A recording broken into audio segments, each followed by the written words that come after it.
Bonjour à tous et bienvenue dans cette vidéo où on va expliquer les points fixes et run-up moteurs d'un avion. Nous sommes actuellement dans un Cessna 140 Cherokee, dans un Piper Cherokee, pardon, et on va voir qu'est-ce qu'il faut faire pour faire un run-up et à quoi ça sert un run-up. Donc tout d'abord, il faut être, vu qu'on est dans un hangar actuellement, tout doit être à off pour être sûr, mais quand on fait un run-up, la mixture, on doit allumer le moteur et donc on va s'assurer qu'il y a du fuel, il y a de l'huile, tout ça. Avant, il faut avoir complété son check extérieur. Ensuite, un run-up, ça sert à vérifier que le moteur fonctionne bien. Donc on vérifie que la pression d'huile, la quantité, la pression du carburant et la température de l'huile sont dans le bon sens, sont au bon endroit en fait, et que le régime moteur va bien. Et qu'on a assez de succion pour que les gyroscopes se mettent en marche.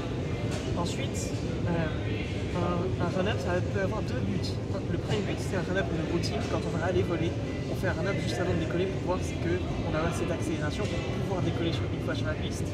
Et quand on fait des inspections régulières 100 heures, 500 heures.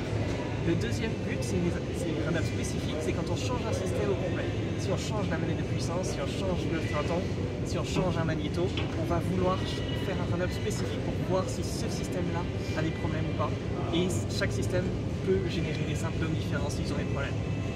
Donc, quand on fait un run-up, on a la manette rouge qui est la manette de mixture par contre, la manette noire qui contrôle les RPM qui sont juste là à 1000 RPM, puis à 1700 quand on fait le run-up en question. Les magnétos sont à off, sont à on, pardon, et on peut choisir, on peut tester les deux magnétos de chaque côté pour voir si les deux fonctionnent. Et on a toujours le beacon light à on pour dire aux gens que l'avion est en marche, que le moteur est en marche, parce qu'on ne voit pas l'hélice. Donc la lumière à l'arrière sert vraiment à ça, vu qu'elle est rouge et qu'elle clignote. Il faut vraiment faire très attention à l'hélice. Quand on sort d'un avion, on sort vers l'arrière toujours à cause de l'hélice si les hélices sont en avant. Merci beaucoup de m'avoir écouté.